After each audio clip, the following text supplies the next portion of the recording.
Ok, Louis Bull, on est ici lors de la première épreuve du championnat de France Superbike. Te voilà de retour, j'allais dire enfin parmi nous. Ouais, c'est vrai que ça fait 2 ans que j'attends ça avec impatience et ça fait beaucoup de bien de revenir ici. Comment se passe ta convalescence? Parce que est-ce que c'est pas un petit peu risqué de revenir faire de la course alors que bon, on sait les épreuves que tu as traversées? Moi j'ai très envie. Après, les médecins m'ont dit qu'il n'y avait aucun souci. Mon chirurgien pour mon dos m'a dit qu'il n'y avait aucun problème, que mon dos était très bien réparé. Pour ma peau, ils m'ont dit que je pouvais faire ce que je voulais, il fallait que j'essaye de la protéger au maximum, mais qu'il n'y avait pas de souci. Après, risqué, il faut pas que je fasse n'importe quoi non plus. Et normalement, il n'y a pas peu de chances que ça arrive une deuxième fois, donc ça devrait aller normalement. Mais par contre, tu as toujours, quand tu sors de la piste, tu remets des bas et puis des vêtements de contention pour éviter les accidents au niveau de la peau. Tu peux nous expliquer un petit peu tout ça?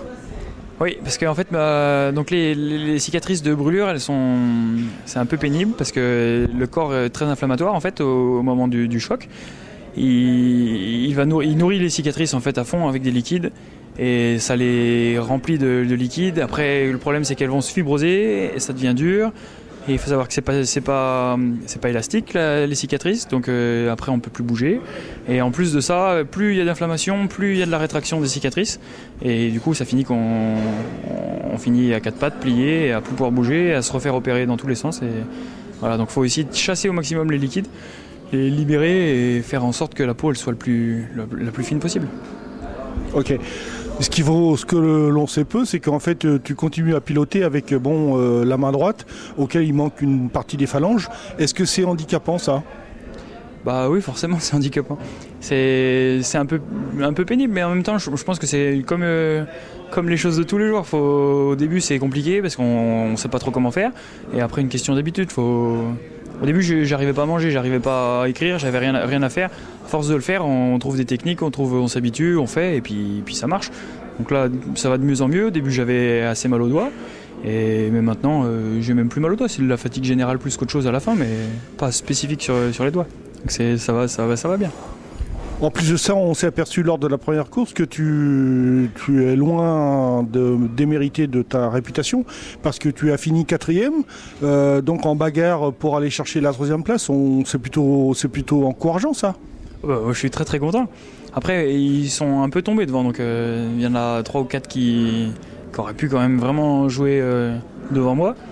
Mais moi je suis très content. Après l'objectif c'est pas vraiment de faire une place où je me donne pas de place ou de chrono en objectif. Là j'essaye de réhabituer, reprendre du plaisir à fond et aller petit à petit. Et après de faire du mieux à chaque fois. Progresser à chaque fois c'est ce que je veux. Pour revenir à la fin à ce que je faisais avant et puis continuer. Retrouver une bonne base et continuer. Ok, je crois que tu avais également un petit remerciement à dire parce que tu as été accueilli au sein du team de Moto 1. Donc je te laisse la parole. Oui, je voulais remercier Pierre Chapuis pour tout ce qu'il met en place et également beaucoup Pirelli parce que sans eux ça serait un peu compliqué de faire la saison, même très compliqué. Et Yamaha qui me donne un bon coup de main, AFAM, j'en oublie, Suomi pour les casques. Et puis tous les copains de la moto, les copains de l'école qui étaient là, Fred Prota, Étienne Masson, tous, vraiment super parce que ça fait du bien d'avoir des potes qui sont là. La famille aussi parce que ça je dis pas c'est une évidence mais c'est super. Par contre on va profiter de dévoiler entre guillemets un secret. Pourquoi tu portes un casque rouge? Pourquoi? C'est tout simple parce que mon père, ça vient en 2011 quand j'étais à la Dark Dog, on était 3 motos identiques. Le problème c'est qu'il n'arrivait pas à me voir et du coup il les a vus en démo dans un magasin, c'était la même couleur que ça qu'il y avait et du coup il s'est dit c'est ça qu'il faut et puis voilà. Après moi je m'en fiche un peu de la couleur que j'ai sur la tête et lui si ça le permet de me voir et savoir où je suis, ça va bien. Puis après du coup j'ai eu mon accident, c'est ce qui m'a un peu sauvé la vie parce que le Suisse allemand Lorenz Stenhauser qui m'a sorti de sous la moto, il a vu mon casque à la base donc c'était important. Merci le casque rouge. Ah là, plus que merci même. Et merci le Suisse. En tout cas Louis Bull, je te souhaite la bienvenue de nouveau parmi nous. C'est gentil, merci. Je suis très content.